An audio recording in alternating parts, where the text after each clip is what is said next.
Assalamualaikum warahmatullahi wabarakatuh. Selamat pagi anak-anak ustazah. Bagaimana kabar anak-anak ustazah pada pagi hari ini? Semoga anak-anak ustazah dalam keadaan sehat walafiat. Amin amin ya rabbal alamin. Dan masih semangat dalam mengikuti pembelajaran daring kita pada pagi hari ini. Anak-anak ustazah, sebelum anak-anak ustazah melaksanakan pembelajaran pada pagi hari ini, ustazah ingatkan bahwa alangkah baiknya anak-anak ustazah selesaikan dulu amalan yauminya seperti sholat duha, tilawah, murajaah, serta membantu orang tua. Dan jangan lupa juga untuk mengisi buku muhasabahnya. Baiklah anak-anak ustazah, sebelum pembelajaran kita mulai, alangkah baiknya kita awali pembelajaran kita pada pagi hari ini dengan membacakan Bismillahirrahmanirrahim. Hari ini kita akan belajar tema 2, subtema 2, pembelajaran ke-1. Bagaimana? Sudah siap untuk belajar hari ini? Kalau sudah siap, yuk kita mulai belajarnya. Coba kalian amati gambar yang ada di hadapan kalian ini. Nah, apa yang terjadi pada ketiga anak di gambar tersebut? Lihat, di gambar ini ada 3 orang anak yang sedang berjalan di trotoar. Tapi ketika mereka sedang berjalan, mereka menghirup udara yang kotor. Kenapa udaranya bisa kotor? Karena banyak kendaraan bermotor di situ. Sehingga udara yang mereka hirup bukanlah udara yang bersih, namun udara yang mengandung gas dari pembuangan kendaraan bermotor, yaitu gas karbon. Nah, tentu saja udara seperti ini tidak bagus untuk pernapasan. Coba bandingkan gambar yang tadi dengan gambar ini. Nah, pada gambar ini, udara yang dihirup adalah udara yang bersih. Udara yang bersih itu udara yang banyak mengandung oksigen dan baik untuk pernapasan karena udara yang bersih itu tidak mengandung zat racun atau bibit-bibit penyakit. Sedangkan jika udara kotor yang kita hirup, maka pernapasan kita akan terganggu. Nah, berikut faktor penyebab gangguan pernapasan. Yang pertama ada faktor fisik, yang kedua ada faktor penyakit, dan yang ketiga ada faktor lingkungan. Ketiga faktor ini adalah faktor penyebab dari gangguan pernapasan pada manusia. Sekarang kita bahas yang faktor fisik. Apa itu faktor fisik? Nah, faktor fisik itu merupakan faktor kelainan organ pernapasan yang terjadi sejak orang tersebut lahir, sehingga menyebabkan gangguan pernapasan. Jadi memang sudah ada kelainan sejak lahir. Nah, itu yang disebut dengan faktor fisik. Yang kedua ada faktor penyakit. Nah, kalau faktor penyakit ini adalah penyakit-penyakit yang menyerang manusia dan menyebabkan gangguan pada pernapasan manusia. Kita lihat yang pertama di sini ada penyakit influenza. Nah, penyakit ini disebabkan oleh virus. Kemudian ada penyakit tuberkulosis. Nah, penyakit tuberkulosis atau yang disebut dengan TBC ini disebabkan oleh bakteri Mycobacterium tuberculosis. Yang ketiga ada penyakit flu burung. Flu burung ini disebabkan oleh virus H5N1. Kemudian ada juga penyakit bronkitis.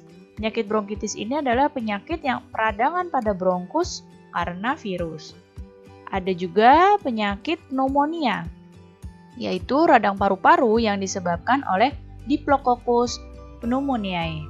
Kemudian ada penyakit COVID-19 atau yang sekarang sedang disebut penyakit corona. Nah, penyakit ini disebabkan oleh virus. Ada penyakit asma, ini disebabkan oleh penyempitan saluran pernapasan, dan ada penyakit kanker paru-paru. Nah, penyakit kanker paru-paru ini terdapat pertumbuhan sel yang tidak terkendali di dalam paru-paru manusia.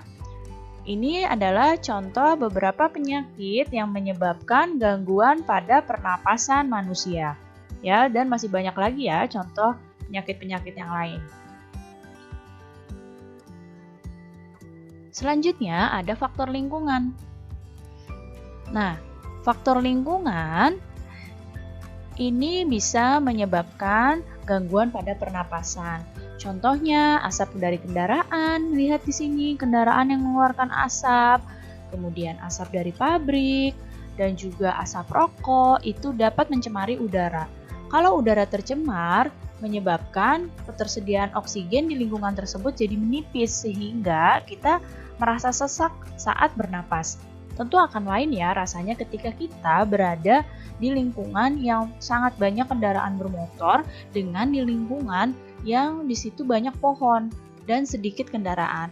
Akan terasa lebih segar lingkungan yang banyak pohon dan sedikit kendaraan. Contohnya di perdesaan. Ya, akan bagus untuk pernapasan kita di lingkungan yang memang masih banyak pohon. Tapi kalau di perkotaan, kenapa udaranya kurang bagus dan bisa menyebabkan gangguan pernapasan? Karena banyak sekali asap kendaraan, asap pabrik, asap rokok itu sudah mencemari udara. Sehingga oksigennya sudah menipis dan terasa sesak ketika bernapas.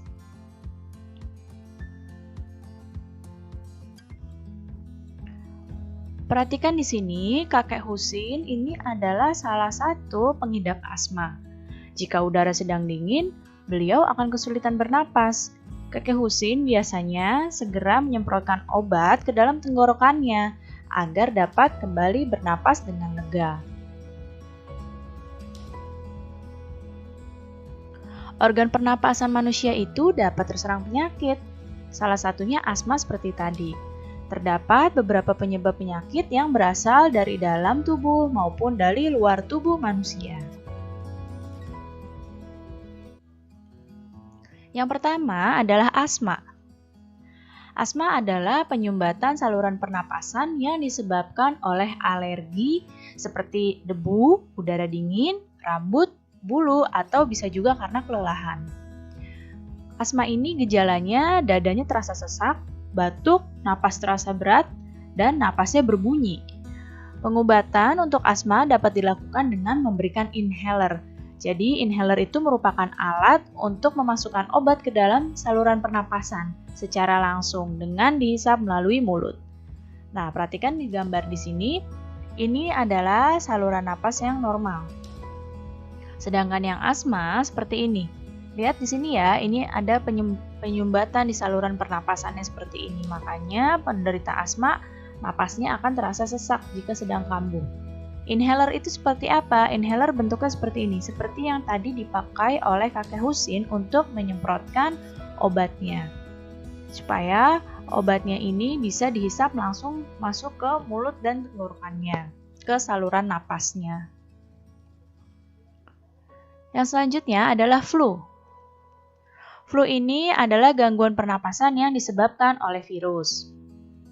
Nah, gejala utamanya itu sakit kepala, demam, hidung tersumbat oleh lendir, badan terasa letih, dan juga nafsu makan berkurang. Pengobatan flu ini dapat dilakukan dengan minum obat ya, sesuai dengan resep dokter, dan meningkatkan daya tahan tubuh dengan makanan-makanan bergizi. Berikutnya ada bronkitis. Bronkitis adalah infeksi atau peradangan saluran bronkus yang biasanya disebabkan oleh virus. Nah, gejala bronkitis adalah batuk berdahak, demam, dan sesak napas. Pengobatan bronkitis dilakukan dengan minum obat sesuai dengan resep dokter, istirahat yang cukup, serta mengkonsumsi makanan yang sehat dan bergizi. Perhatikan gambar di sini. Ini yang sebelah kiri adalah bronkus yang normal. Sedangkan yang sebelah kanan ini adalah bronkus yang terkena bronkitis. Bisa dilihat sini saluran napasnya terlihat lebih sempit sehingga menyebabkan sesak napas dan ada seperti lendirnya di sini ya. Selanjutnya ada tonsilitis. Tonsilitis adalah peradangan pada amandel atau tonsil yang disebabkan oleh virus atau bakteri. Gejalanya itu membesarnya tonsil itu menimbulkan rasa sakit. Selain itu, muncul juga selaput putih di sekitarnya. Pengobatannya dilakukan dengan minum obat sesuai resep dokter, serta mengkonsumsi makanan dan minuman yang bersih. Perhatikan gambar di sini. Tonsil yang normal ini seperti ini. Ini tonsil, lihat ya, yang ditunjuk oleh ibu dengan anak panah. Ini tonsil. Ini yang normal seperti ini tonsilnya. Tapi pada tonsilitis, tonsilnya meradang membengkak seperti ini. Dan ada muncul selaput putih. Lihat sini seperti ada bintik-bintik putih. Ini adalah selaput putih yang muncul ketika seseorang terkena tonsilitis. Jadi selain membengkak, meradang, ini juga muncul seperti selaput putih di sekitar tonsilitis ini. Di sekitar tonsilnya ya, yang seperti ini namanya tonsilitis. Ini yang normal. Yang perhatikan panahnya, ini tonsil yang normal, yang ini tonsil yang terkena tonsilitis.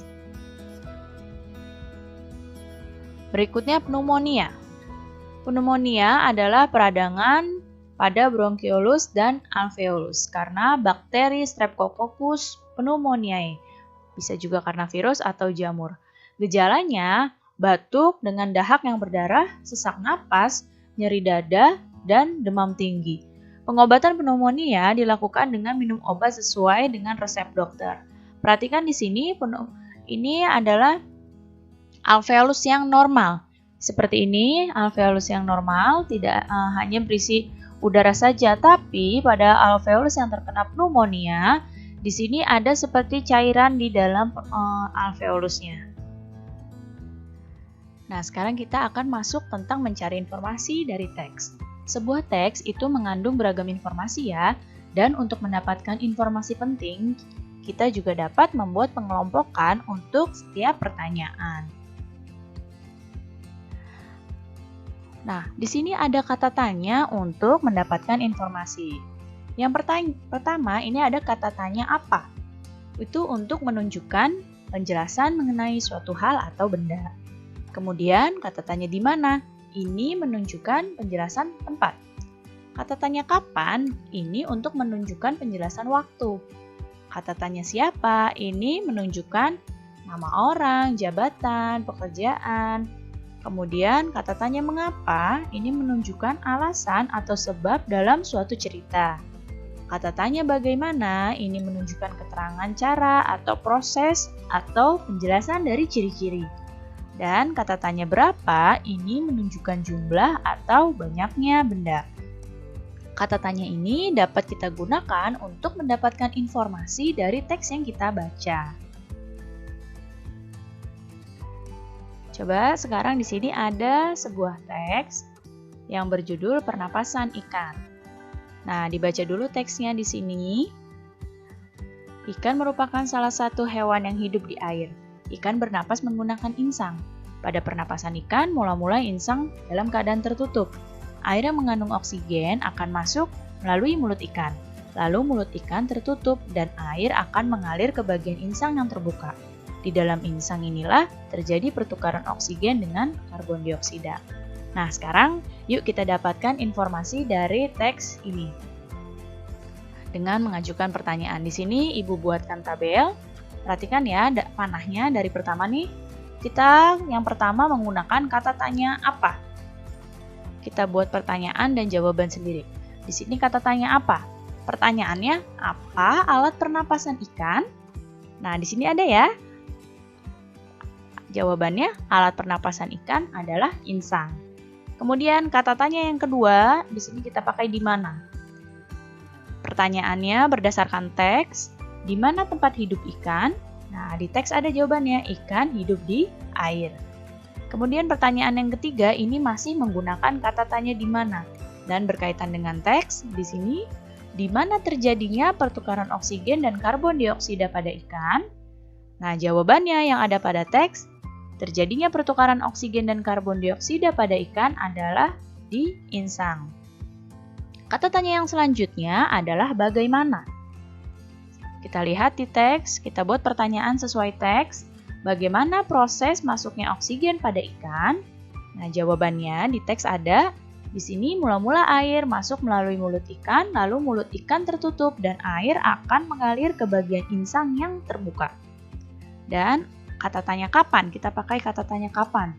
Pertanyaannya di sini yang berdasarkan teks, kapan air keluar dari tubuh ikan saat bernapas?